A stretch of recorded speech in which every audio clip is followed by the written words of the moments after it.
ರೈತ ಬಾಂಧವರಿಗೆ ಪ್ರಗತಿ ಚಾನಲ್ಗೆ ಆತ್ಮೀಯವಾದಂಥ ಸ್ವಾಗತ.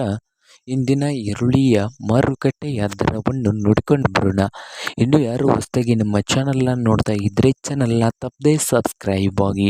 ನಾವು ಪ್ರತಿದಿನ ಅಪ್ಡೇಟ್ಗಳನ್ನ ನೀಡ್ತಾ ಇರ್ತೇವೆ. ಚಾನಲನ್ನು ಈಗಲೇ ತಪ್ಪದೇ ಸಬ್ಸ್ಕ್ರೈಬ್ ಆಗಿ. ಇಂದು ಈರುಳ್ಳಿಯ ಬೆಲೆಯನ್ನು ನೋಡೋದಾದರೆ ಮೊದಲನೇದಾಗಿ ನೋಡಬಹುದು, ವಿಜಯಪುರದಲ್ಲಿ ಒಂದು ಕ್ವಿಂಟಲ್ ಈರುಳ್ಳಿಯ ಬೆಲೆ ಬಂದು ವಿಜಯಪುರದಲ್ಲಿ 800ದಿಂದ 1500, 800ದಿಂದ 1500 ರೂಪಾಯಿವರೆಗೆ ವಿಜಯಪುರದಲ್ಲಿ ಒಂದು ಕ್ವಿಂಟಲ್ ಈರುಳ್ಳಿಯ ಬೆಲೆಯನ್ನು ಹೊಂದಿದೆ.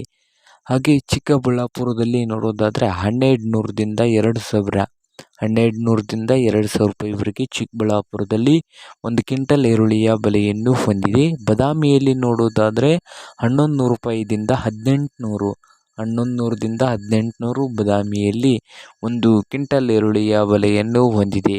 ಹಾಗೆ ಬಾಗಲಕೋಟೆಯಲ್ಲಿ 1000ದಿಂದ 1600 ರೂಪಾಯಿವರೆಗೆ ಒಂದು ಕ್ವಿಂಟಲ್ ಈರುಳ್ಳಿಯ ಬೆಲೆಯನ್ನು ಹೊಂದಿದೆ.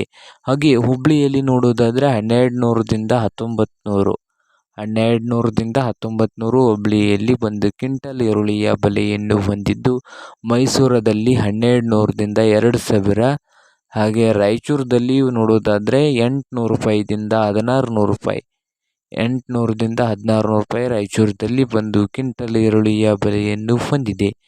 ಹಾಗೆ ಕೊಲ್ಹಾಪುರದಲ್ಲಿ 500 ರೂಪಾಯಿದಿಂದ 1700 ರೂಪಾಯಿವರೆಗೆ ಒಂದು ಕ್ವಿಂಟಲ್ ಈರುಳ್ಳಿಯ ಬೆಲೆಯನ್ನು ಹೊಂದಿದೆ.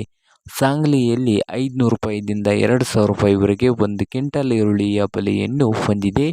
ಹಾಗೆ ಬೆಂಗಳೂರಿನ ನೆಲಮಂಗಲದಲ್ಲಿ 1200ರಿಂದ 2000, 1200ರಿಂದ 2000 ಬೆಂಗಳೂರಿನ ನೆಲಮಂಗಲದಲ್ಲಿ ಒಂದು ಕ್ವಿಂಟಲ್ ಈರುಳ್ಳಿಯ ಬೆಲೆಯನ್ನು ಹೊಂದಿದೆ. ನೋಡಿ ರೈತ ಬಾಂಧವರೇ.